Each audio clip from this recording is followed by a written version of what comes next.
বিশ্বনবী বললেন বাবাজি, যারা যারা সুদ খায়, সুদ দেয়, ওই ব্যক্তিটা আল্লাহ রসুলের বিরুদ্ধে যুদ্ধ করার জন্য ঘোষণা দিল। এবার আমার প্রশ্ন, যুদ্ধের ঘোষণা আমরা যদি দিই, আমরা কি আল্লাহর বান্দা? তো আচ্ছা, বান্দা হয়ে সৃষ্টিকর্তার বিরুদ্ধে যদি যুদ্ধের ঘোষণা দিই, জয়লাভ করা যাবে? জেতা যাবে? আপনারা বলুন। তাহলে আমরা কত ভুল পথে আছি দেখুন। বর্জন করবেন, মায়েরা তওবা করবেন, মাইকের আওয়াজ যারা পাচ্ছেন, গালাগালি দেবেন না, গালি দেবেন না, আপনার ভালোর জন্য বলছে, আপনার ভালোর জন্য বলছে, আপনাকে ব্রেন ওয়াশ করেছে। এটা কোথা থেকে উৎপত্তি হচ্ছে জানেন? শুনলে আশ্চর্য হবেন। এই সুদটা কোনো মুসলমান তৈরি করেনি, হিন্দু তৈরি করেনি, ওই ইহুদি খ্রিস্টান থেকে এসেছে, যারা আমাদের প্রকাশ্য দুশমন। কারা? যারা আমাদের প্রকাশ্য দুশমন। যে মুসলমানদেরকে যদি ঈমান লুটতে হয়, আগে ওদের মধ্যে সুদ ঢুকিয়ে দাও। আমাদের মধ্যে সুদ ঢুকিয়ে দিল, আমাদেরকে শেষ করে দিচ্ছে। এরা তো সুদ খাবে না, তাহলে এদেরকে সুদ দেওয়াতে হবে। আর সুদ দিলে আর সুদ খেলে একই গুনাহ। আরে আল্লাহ রসুলের বিরুদ্ধে তুমি যুদ্ধের ঘোষণা দিয়েছ। আল্লাহ তুমি আমাদেরকে বাঁচাও, আল্লাহ তুমি আমাদের সকলকে বাঁচাও। ভাইরা আমার, বাবাজিরা, মা বোনেরা, কোন পাগল কি পায়খানা খায়? কোন পাগল পায়খানা খায়?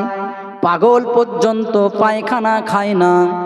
কিন্তু জওয়ান যুবক তরুণ, কানটা খেয়াল করে শুনুন।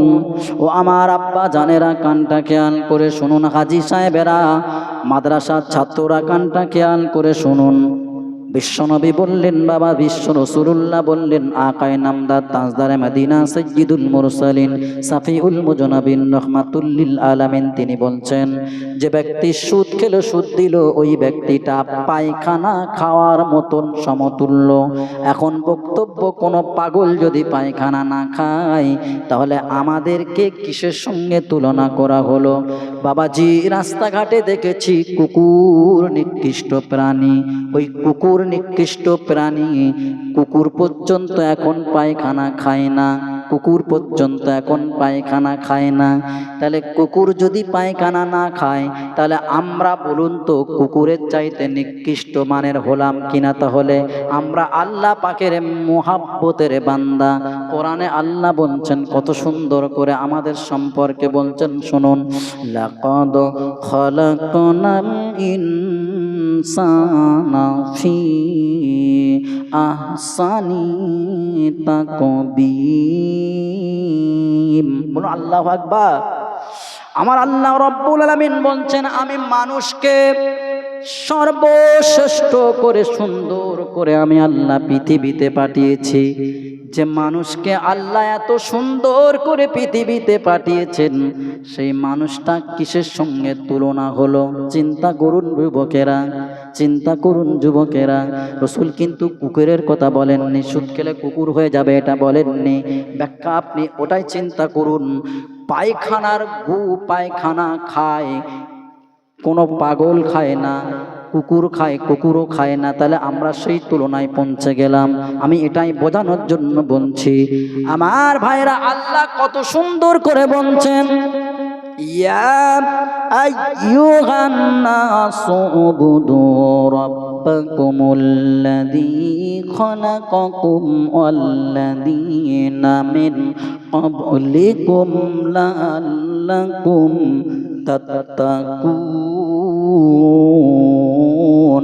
আল্লাহ বলছেন, হে মানুষ, তোমরা ওই রবের ইবাদত করো, ওই রবের উপাসনা করো, ওই রবের যে সৃষ্টিকর্তা রব্বুল আলামিন আমাদেরকে সৃষ্টি করেছেন, সেই রবের উপাসনা করো, সেই রবের আরাধনা করো। সেই রব ছাড়া অন্য কোনো ঠাকুর পূজা করো না, ভূত পূজা করো না, পাথর পূজা করো না, কোনো পূজা করো না। যে রব তোমাদেরকে সৃষ্টি করেছেন, সেই রবের উপাসনা করো। আল্লাহ এখানে বলে দিলেন, একটু এখানে ব্যাখ্যাটা বুঝুন, তাফসীরটা বুঝুন, ব্যাখ্যাটা বুঝুন। এখন বক্তব্য হলো, যদি আমার আপনার স্ত্রী অথবা আমার আপনার বোন, এখন আপনার স্ত্রী আপনাকে বলল, ও ও আমার প্রাণের স্বামী গো, আমি আমার বাপের বাড়ি যাব, একটু ভালো করে বুঝবেন, আমি আমার বাপের বাড়ি যাব, আমি একটু আমার বাপের বাড়ি যাওয়ার জন্য আপনার কাছে অনুমতি চাইছি, আপনি কি আমাকে বাপের বাড়ি যাওয়ার জন্য অনুমতি দেবেন? এখন স্বামী বলল, না, তোমার বাপের বাড়ি তোমাকে যাওয়া যাবে না, তোমার বাপের বাড়ি তোমাকে যাওয়া যাবে না। এখন স্বামী বাড়িতে ফিরেছেন, বলেই চলে গেছে। এখন স্বামী বাড়িতে ফিরেছেন, ফেরার পরে এসে দেখছেন স্ত্রী নেই।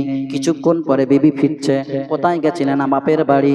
এখন স্বামী রেগে গিয়ে স্ত্রীর ওপর প্রহার করতে শুরু করলো, মারতে শুরু করলো।